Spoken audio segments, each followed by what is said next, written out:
नमस्कार दर्शको, नवीन एका व्हिडिओमध्ये मी स्वागत करत आहे आपला सर्वांचा लाडका गणेश डवरी. आणि आपण पाहताय जीडी ऑलराऊंडर युट्यूब चॅनल. दर्शको, आज आपल्यासाठी मी अत्यंत महत्वपूर्ण अशी योजना घेऊन आलेलो आहे, जी आपल्या माता भगिनीसाठी खूप उपयोगी ठरणार आहे. आणि अशा माता भगिनी ह्या आहेत, ज्या निराधार विधवा ज्या आहेत, अशा या महिला असणार आहेत. विधवा पेन्शन योजना अतिशय महत्त्वपूर्ण असा अपडेट आज माझ्यासमोर आलेला आहे. आणि मी तुम्हाला सांगितल्याप्रमाणे जे माझ्याकडे रिअल अपडेट येतात, जे ताजे-ताजे अपडेट येतात, तेच मी आपल्यासमोर सादर करत असतो. त्यामुळे आज एक नवीन योजना आज मी आपल्यासाठी घेऊन आलेलो आहे आणि त्या योजनेचं नाव आहे विधवा पेन्शन योजना. तर दर्शको, न स्किप करता शेवटपर्यंत हा व्हिडिओ पहा आणि विधवा पेन्शन नेमकी कशी स्वरूपात आपल्याला मिळवायची आणि त्याचा लाभ कसा शासनाकडून घ्यायचा, हे आज मी आपल्याला सांगणार आहे. तर कुठेही न स्किप करता, कुठेही न जाता पूर्णपणे हा सविस्तर व्हिडिओ पहा. आणि ज्या निराधार महिला आहेत, विधवा महिला आहेत, अशांना थोडाफार का असेना आर्थिक हातभार या व्हिडिओच्या माध्यमातून लागेल. त्यामुळे हा जास्तीत जास्त शेअर करा, सेव्ह करा आणि ज्या विधवा आपल्या महिला भगिनी आहेत, त्यांनी सेव्ह करा आणि जे जे मी सांगतोय त्याप्रमाणे फॉलो करा आणि या योजनेचा आपण लाभ घ्या. याची सविस्तर माहिती, अर्ज कसा करायचा, काय करायचा, डिस्क्रिप्शनमध्ये मी देणारच आहे माहिती. आणि काही अडचण जर येत असेल तर आपण कमेंटमध्ये पण आपण नक्कीच सांगू शकताय. चला तर दर्शको, आपण व्हिडिओ सुरू करूया आणि विधवा पेन्शन योजनेची सविस्तर आढावा घेऊया. आताच माझ्याकडे एक नुकतीच अपडेट आलेली आहे. मी ती आपल्याला सविस्तर वाचून दाखवत आहे. ती नीट आणि काळजीपूर्वक तुम्ही ऐका आणि तोपर्यंत जीडी ऑलराऊंडर या युट्यूब चॅनलला सबस्क्राईब करा.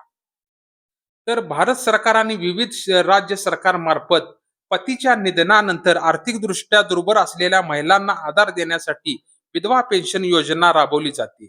या योजनेचे मुख्य उद्दिष्ट महिलांना सन्मानाने जगता यावे आणि स्वावलंबी व्हाव्यात हा आहे. बघा, अतिशय त्यांचे काही कारणास्तव त्यांचे पती वारलेले असतात, एक्सपायर झालेले असतात, निधन झालेलं असतं. काही महिलांची परिस्थिती असते, काही महिलांची नसते. आणि ज्या महिलांची परिस्थिती नसते, कारण त्यांचा कर्तव्यगार जो कुटुंब प्रमुख आहे, तोच जर त्याचेच निधन झाले, तर त्या महिलेने जगायचं कसं? तर कोणाकडेही हात पसरायला लागू नये म्हणून केंद्र शासनाने आणि महाराष्ट्र शासनाने विधवा पेन्शन ही योजना सुरू केली. तर ह्या विधवा पेन्शन योजनेचा लाभ कसा घ्यायचा, ते आता मी तुम्हाला सांगत आहेच. यातली प्रमुख गोष्ट म्हणजे काय, प्रमुख पात्रता काय आहे बघा. वय, अर्जदार महिलेचे वय 18 वर्षापेक्षा जास्त असावे. काही राज्यात ही मर्यादा 65 वर्षापर्यंत असते. उत्पन्न मर्यादा बघा, कुटुंबाचे वार्षिक उत्पन्न ठराविक मर्यादेपेक्षा, उदाहरणार्थ 1.5 लाखापेक्षा कमी असावे. रहिवासी अ, अर्जदार महिला या राज्याची कायमस्वरूपी रहिवासी असणे आवश्यक आहे. पुनर्विवाह, जर महिलेने पुनर्विवाह केला तर ती या योजनेचा लाभ घेऊ शकत नाही. अपत्य, जर महिलेला 18 वर्षावरील मुलगा असेल, तो तिचा सांभाळ करू शकतो, तर काही राज्यात ही पेन्शन मिळत नाही. नियमानुसार बदल असू शकतो. दुसरं काय आहे, आवश्यक कागदपत्रे. पतीचा मृत्यूचा दाखला, आधार कार्ड, रहिवासी दाखला, डोमिशियल, उत्पन्नाचा दाखला तहसीलदार कार्यालयाचा, बँक पासबुकची झेरॉक्स, पेन्शन थेट खात्यात जमा होते. पासपोर्ट साईज फोटो, वयाचा पुरावा. लाभ, या योजनेअंतर्गत दरमहा ठराविक रक्कम 1,000 ते 2,500 मिळते. राज्यानुसार थेट बदल असू शकतो. महिलांच्या बँक खात्यात ही रक्कम जमा केली जाते. बघा दर्शको, महिलांना मला हेच सांगायचं आहे, की आपल्याला वेळोवेळी मी का सांगतो, आपले आधार कार्ड के-वाय-सी करून घ्या. आधार कार्ड बँक खात्याशी जोडा. कारण कोणतीही योजना असू दे, ही आपल्याला बँक खात्यावरच जमा होत असते. त्यामुळे आपलं बँक खाते आधार कार्डाशी लिंक असणं गरजेचं आहे. आणि ज्या महिला म्हणजे 18 वर्षाच्या पुढील असतील आणि 65 वयापर्यंत मर्यादा दिलेली आहे, 18 ते 65, त्या या योजनेचा फायदा घेऊ शकतात. आणि मी सांगितल्याप्रमाणे आधार कार्ड, आपलं उत्पन्नाचा दाखला 1.5 लाखाच्या आतील, किंवा पासपोर्ट साइज फोटो, आणि महत्वाचं म्हणजे अ, अ, नवऱ्याचा मृत्यूचा दाखला, ही अशी किरकोळ आहेत कागदपत्रे. ही आपण तहसीलदार कार्यालयामध्ये जमा करू शकतो. आणि याचा लाभ आपल्याला किती 1,000 ते ₹2,500 पर्यंत सुद्धा याचा आपल्याला लाभ मिळू शकतो. त्यामुळे ज्या विधवा आहेत, महिला भगिनी काही कारणास्तव त्यांचे अ, पतीचे निधन झालेले आहे. अशांनी या महिलांनी नक्कीच याचा तुम्ही फायदा घेतला पाहिजे.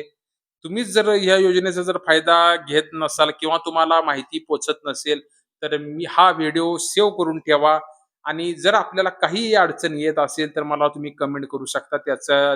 त्याचं उत्तर देण्यास मी नक्कीच प्रयत्न करेन. आणि दुसरा लाभ म्हणजे तुम्हाला सांगायची गोष्ट म्हणजे कसं असतं याचा लाभ अ, आर्थिक रक्कम म्हणजे 1,000 ते ₹2,500 आणि त्याच्यापेक्षा पण जास्त होऊ शकते. जर आपल्याला सांभाळत नसेल, तर ती ही रक्कम सुद्धा वाढवण्यात येते. असं आहे. काही योजनेला म्हणजे ह्या योजनेशी संलग्न एक योजना म्हणजे महाराष्ट्रातील संजय गांधी निराधार योजना. म्हणजे ही फक्त विधवा महिलांसाठी आहे आणि निराधार महिलांसाठी आहे. विधवा, निराधार, ज्यांना काही घर नाही, मुलं नाहीत, अशांना सुद्धा याचा लाभ मिळतो. महाराष्ट्रात त्याला संजय गांधी निराधार योजना म्हणतात. महाराष्ट्रात विधवा महिलांसाठी संजय गांधी निराधार अनुदान योजना अत्यंत लोकप्रिय आहे. यामध्ये एका महिलेला दरमहा ठराविक मानधन मिळाली आणि जर तिला मुले सांभाळत नसतील, तर याचा सुद्धा आणि जर मुले सांभाळत नसतील, तर याचा फायदा त्यांना सुद्धा मिळू शकतो त्या महिलांना. आणि जर तिची जर मुलं मोठी असतील, अ, निराधार महिलेची, विधवा महिलेची, तर तिला शासन मानधन वाढवून सुद्धा देतं. तर ऑफलाईन अर्ज कसा करायचा सांगतो. ऑनलाईन तर अर्ज आहेच. ऑफलाईन अर्ज तहसीलदार कार्यालय, सेतू केंद्र किंवा ग्रामपंचायत कार्यालयात जाऊन अर्ज देऊ शकतो. ऑनलाईन मध्ये अनेक राज्यामध्ये उदाहरणार्थ आपले सरकार पोर्टलवर ऑनलाईन अर्ज करण्याची सुविधा उपलब्ध आहे. बघा आणि महत्वाचं तुम्हाला सांगायचं आहे, ज्या जिल्ह्यात राहतात तिथल्या समाज कल्याण विभाग किंवा तहसीलदार कार्यालयात जाऊन आपण सध्याच्या अचूक नियमाची आणि रकमेची माहिती घेऊ शकता. आपल्या स्थानिक लेवलला जे समाज कल्याणचं ऑफिस असेल, तहसीलदार कार्यालय असेल, त्या ठिकाणी जाऊन आपण याची सविस्तर आढावा सुद्धा घेऊ शकतो. एक दर्शक नॉर्मली माहिती म्हणजे आज महिला भगिनी कितीतरी विधवा असतील, कितीतरी निराधार असतील, यांच्यापर्यंत हा व्हिडिओ जर पोहोचला तर त्यांना याचा जरूर फायदा होईल. फक्त आपल्याला ती माहिती पाहिजे. म्हणजे नेमका अर्ज कसा करायचा, कुठे चौकशी करायची, याची जर सविस्तर आढावा जर आपल्या जवळ असेल, तर तुम्ही याचा लाभ घेऊ शकताय. महाराष्ट्रात म्हणजे बघा, महाराष्ट्रात विधवा महिलांसाठी ही प्रमुख योजना मानली जाते. संजय गांधी निराधार योजना म्हणजे ही विधवा पेन्शनशीच निगडीत आहे ही. निराधार विधवा बघा यात 2 भाग आहेत. निराधार विधवा ज्या महिलांना उत्पन्नाचे साधन नाही, ज्यांना मुले नाहीत किंवा मुले लहान आहेत, मिळणारे मानधन सध्याच्या नियमानुसार एक पात्र महिलेला दरमहा ₹1,500 मानधन दिले जाते. जर महिलेला 2 किंवा त्यापेक्षा जास्त मुले असतील ही रक्कम वाढू शकते. बघा आता सध्या तरी ₹1,500 मिळतात आणि जर तिला मुलं असतील किंवा 2 पेक्षा जास्त असतील तर 1,500 पेक्षा 2,500, 3,000, 3,500 असं मानधन तिला मिळू शकतं. म्हणजे इतका ह्या विधवा पेन्शनचा फायदा आहे. आणि दुसरी गोष्ट केंद्र सरकारची एक योजना इंदिरा गांधी राष्ट्रीय विधवा निवृत्ती वेतन योजना. बघा केंद्र शासनाची एक योजना आहे. निवृत्ती ही केंद्र सरकारची योजना इंदिरा गांधी राष्ट्रीय विधवा निवृत्ती वेतन योजना. ही योजना केंद्र सरकारद्वारे चालवली जाते. पात्रता बघा, महिला दारिद्र्यरेषेखालील कुटुंबातली असावी. वयोमर्यादा 40 ते 79 या वयोगटातील विधवा महिलांना याचा लाभ मिळतो. बघा, फक्त 40 ते 79 या महिलांनाच मिळतो लाभ आणि ती पण महिला दारिद्र्यरेषेखाली असेल तर तिला मिळते.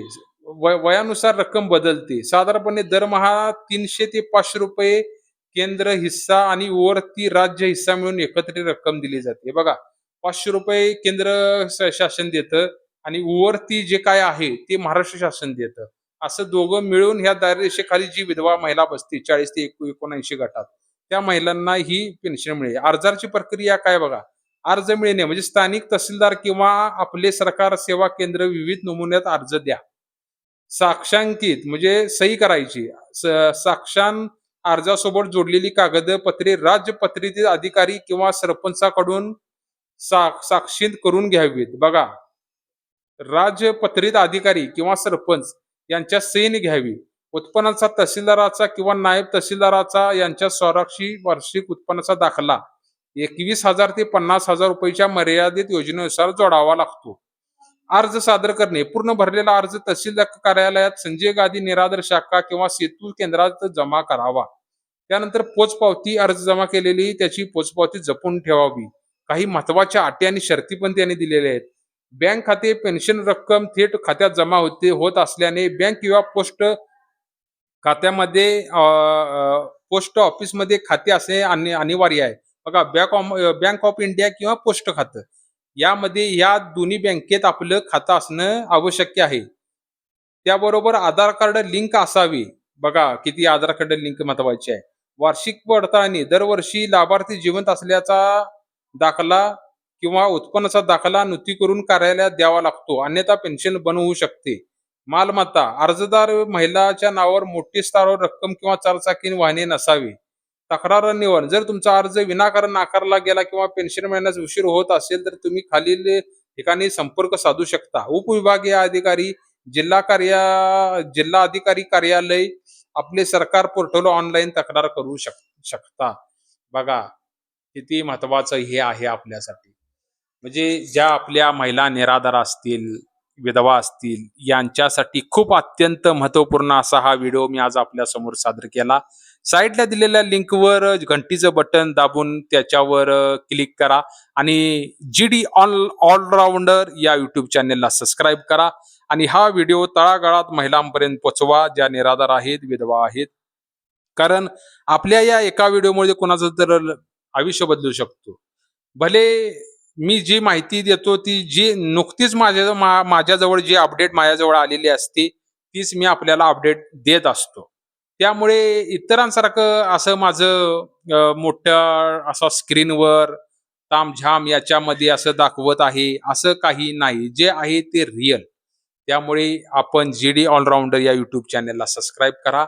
अशाच येणाऱ्या काळात नवनवीन योजना मी आपल्या समोर घेऊन येणार आहे.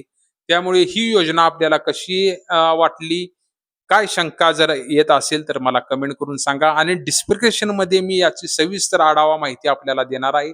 अर्ज कसा करायचा, काय करायचा, तुम्ही तिथे जाऊन त्याप्रमाणे आपण अर्ज ऑफलाईन ऑनलाईन करू शकता. आणि कुठे काय जर अडचण येत असेल तर मला तुम्ही कमेंट जरूर करा. आपल्याला कसा व्हिडिओ वाटला हे पण मला नक्की सांगा. चला तर दर्शको, नवीन एका व्हिडिओ परत भेटू. तुर्तास धन्यवाद. नमस्कार. जय महाराष्ट्र.